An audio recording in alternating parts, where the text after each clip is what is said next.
Episode 2 picks up right where episode 1 left off. John Doe and the girl end up pointing their guns right at Sweet Tooth, but unfortunately they were both bluffing. They didn't realize that they didn't have bullets in those guns, which puts them in a pretty tricky situation. As John is trying to load bullets into his gun, he notices that the girl has gotten in his car and has taken off. John decided to abandon the guns at that point and try to chase after the girl, which he ended up catching up to the car and jumping in. And he ends up getting back behind the wheel because she doesn't know how to drive a stick. The weird thing about this whole interaction, though, is she hasn't said a word to him. I mean, it's like she refuses to talk. That might be even weirder than the killer clown who is chasing them down in an ice cream van. But Sweet Tooth eventually catches up to him. He asks him to roll down the window. And when John does, Sweet Tooth asks him, "Are you here for the show?" And John says, "Oh, I'm here for the show." And then he starts shooting at him, which was probably not the right move. But shooting at Sweet Tooth does end up giving both him and this quiet girl a little bit of breathing room, and they sneak off and park their car in a hotel, hoping that Sweet Tooth doesn't catch up to him. But he does. As the two are both hiding in this abandoned casino hotel, hoping that they don't draw attention to themselves, they hear Sweet Tooth singing, so they rush off to hide. But with John crouched down and quiet behind him, she decides to literally stab him in the back with, like, a pencil.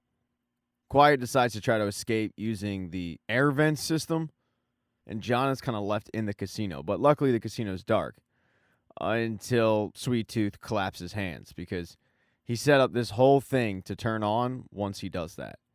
And with all the light, it's hard to avoid Sweet Tooth. Sweet Tooth hunts him down, starts shooting at him, throws a machete at him, punches him, and then he throws his face up against a slot machine. The only thing that saves John Doe in this situation is the fact that he knows the Thong Song by Sisqó, an all-time banger. Sweet Tooth was singing it, and John Doe decided to finish it. The fact that John Doe, like Sisqó, has these two bonded like kindred spirits. John tries to apologize for the misunderstanding that happened when he shot at Sweet Tooth, but all Sweet Tooth cares about is that John stay for his, quote, show. So even though John has somewhere to be, he's going to be staying for this show. As they walk to the theater, Sweet Tooth does warn John Doe, "You won't like what happens if you run."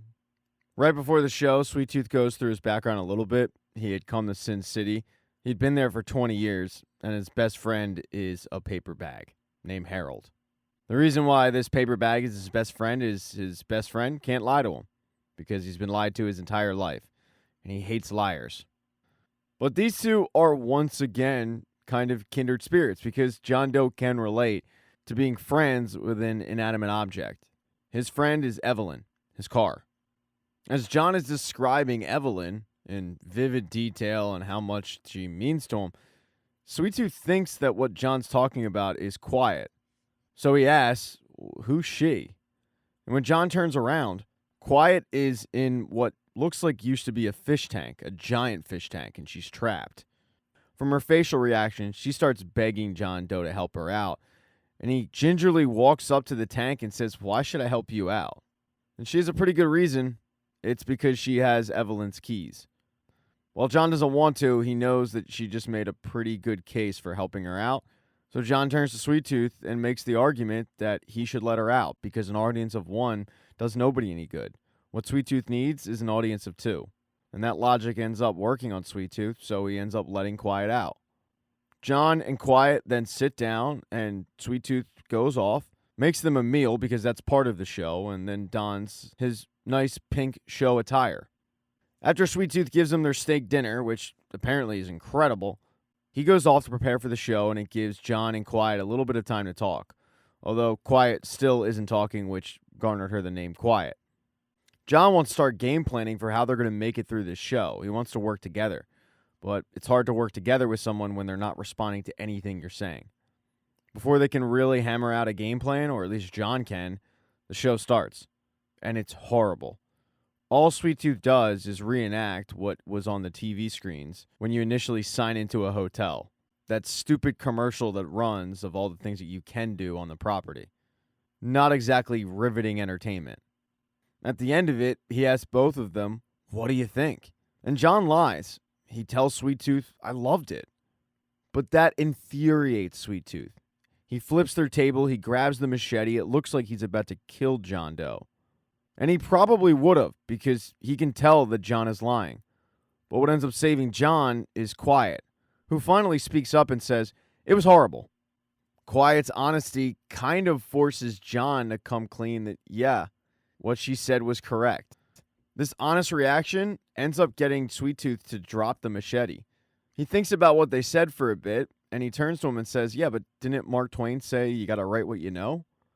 And Quiet says, "Mark Twain's a dumbass. You got to get out in the world, experience some things." Sweet Tooth chuckles and says, "You guys are right. I can't wait here for my audience. I have to get out there and hunt them down." It's not exactly what either Quiet or John meant, but it does end up getting them the okay to leave.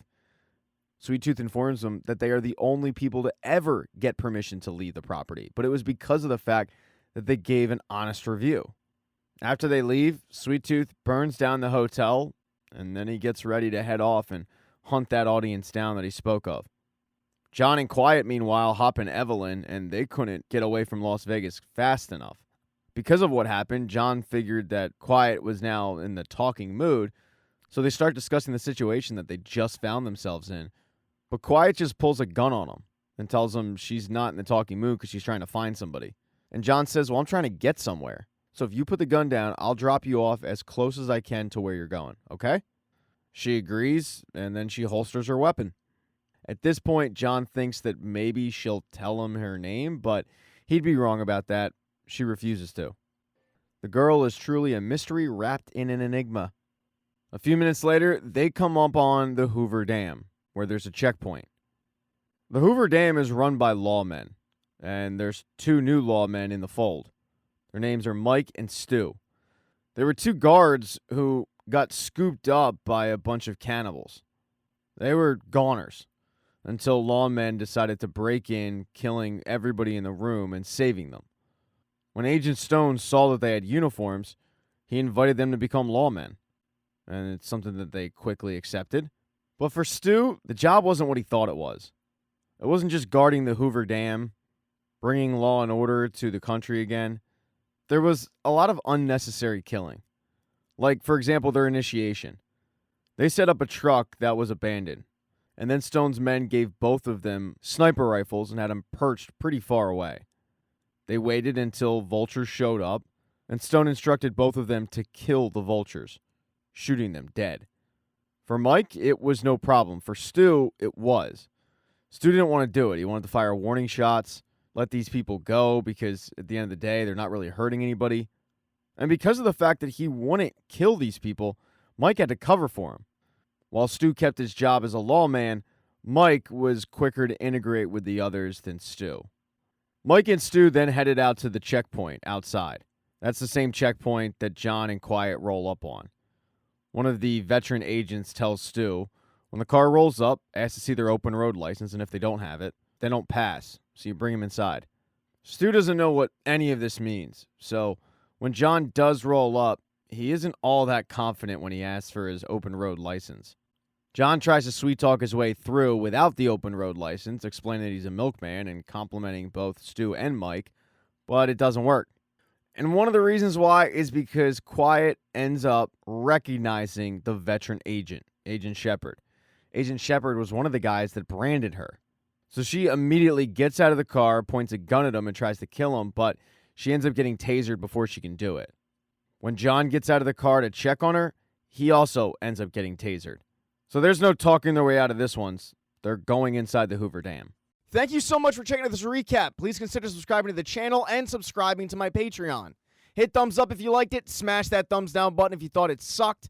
If you left a comment, I don't get back to you. I usually don't check the comments unless they're like a super comment. Also, if you don't see the next video up on the end screen, not to worry. It'll be up in a day or 2.